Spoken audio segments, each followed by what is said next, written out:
Assalamualaikum dan selamat sejahtera semua. Saya Nelly dan saya akan membentangkan sejarah teknologi STEAM. Manusia telah mengetahui kekuatan STEAM berabad-abad lamanya. Jurutera Yunani, pahlawan Alexandria, hero sekitar tahun 100 Masihi, bereksperimen dengan STEAM dan mencipta iaitu mesin STEAM pertama tapi masih sangat kasar. Aeroplane adalah spiral logam yang dipasang di atas stirek mendidih. STEAM bergerak melalui paip ke spiral. Dua tiup berbentuk L di sisi berlawanan spiral melepaskan STEAM yang memberikan tuduhan ke spiral yang menyebabkannya berputar. Namun, hero tidak pernah menyedari potensi aeroplane dan berabad-abad lamanya sebelum mesin STEAM praktikal dicipta. Pada tahun 1698, jurutera Inggeris Thomas Savery mempatentkan mesin STEAM yang pertama. Savery menggunakan ciptaannya untuk mengepam air dari lumbung arang batu. Pada tahun 1712, jurutera Inggeris Thomas Newcomen mencipta mesin STEAM atmosfera. Tujuan mesin STEAM Newcomen juga adalah untuk membuang air dari lumbung. Pada tahun 1765 pula, seorang jurutera Scotland, James Watt, mula mempelajari mesin STEAM Thomas Newcomen dan mencipta versi yang lebih baik. Ia adalah mesin Watt yang pertama kali mempunyai gerakan putar. Reka bentuk James Watt adalah yang berjaya dan penggunaan mesin STEAM menjadi semakin meluas. Teknologi mesin STEAM mempunyai pengaruh yang mendalam terhadap sejarah pengangkutan. Menjelang akhir tahun 1700, para penemu menyedari bahawa enjin STEAM dapat menggerakkan kapal dan kapal STEAM pertama yang berjaya secara komersial dicipta oleh George Stephenson. Selepas tahun 1900, enjin pembakaran dalaman petrol dan diesel mula menggantikan mesin piston STEAM. Walau bagaimanapun, enjin STEAM telah muncul semula dalam 20 tahun dahulu. Berkenaan dengan cara enjin STEAM berfungsi, saya akan serahkan kepada rakan saya untuk menerangkannya. Terima kasih Nelly.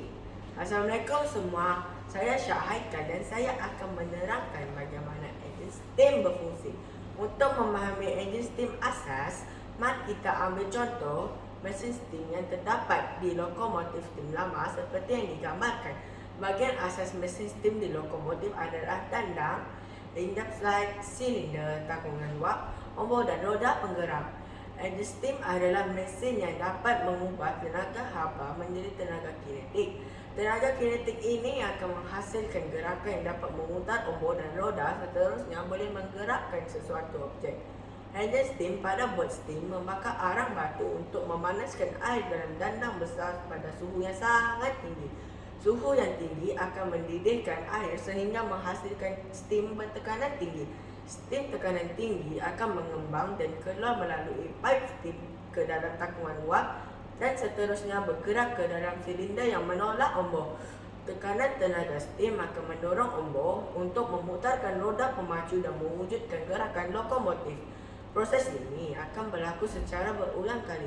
Tindakan salingan ombak digunakan untuk menggerakkan kipas atau roda penggerak secara mekanikal yang akan mendorong bot ke hadapan.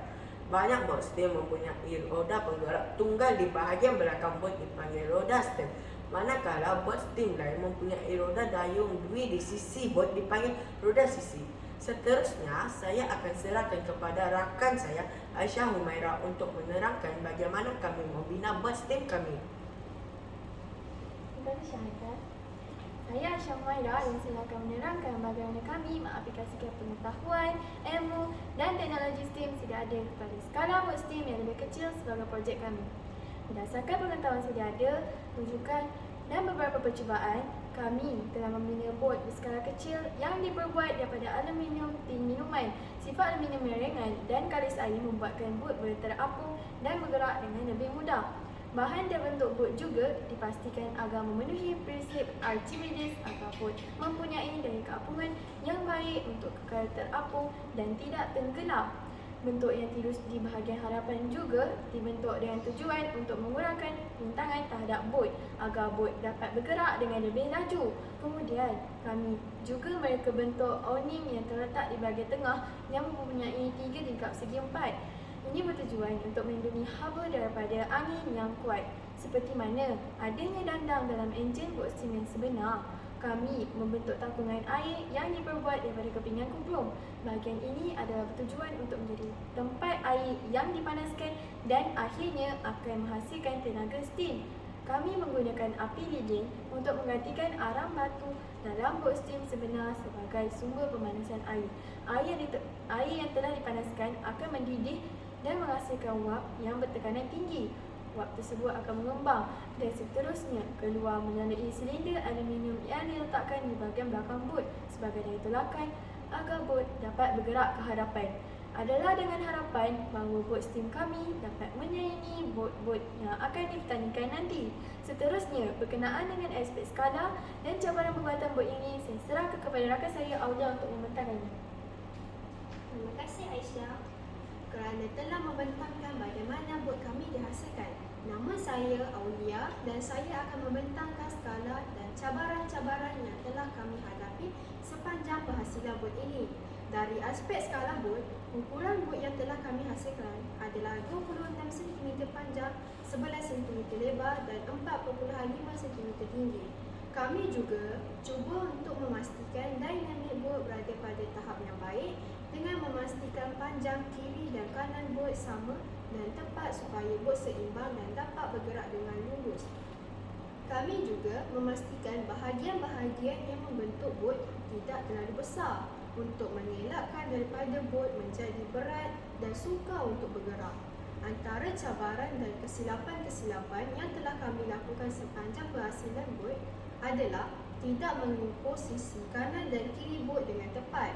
Kesan ini daripada kesilapan ini, bot kami tidak bergerak secara lurus dan cenderung untuk bergerak pusing ke arah kiri bot. Selain itu, kami juga tidak meletakkan objek di atas bot supaya berada betul-betul di titik tengah bot. Maka, ia memberi kesan kepada pusat graviti sehingga mempengaruhi kestabilan bot. Terdapat juga bahan yang kami gunakan tidak mempunyai daya tahan haba yang tinggi sehingga beberapa bahagian pada bot mencair semasa dalam tempoh percubaan. Kesannya, kami perlu menggantikan bahagian bot tersebut kepada material yang berbeza dan mempunyai daya tahan haba yang lebih tinggi. Secara keseluruhannya, projek bot steam ini telah memberi peluang kepada kami untuk melibatkan diri dalam bidang ilmu yang berkaitan dengan STEM. Selain dapat mengaplikasikan kemahiran berfikir aras tinggi, kami juga dapat belajar untuk menyelesaikan masalah dan bekerja dengan baik secara berkumpulan. Terima kasih atas peluang ini. Kami berharap agar dapat untuk melibatkan diri sekali lagi dalam pembelajaran berasaskan projek seperti ini pada masa yang akan datang. Terima kasih.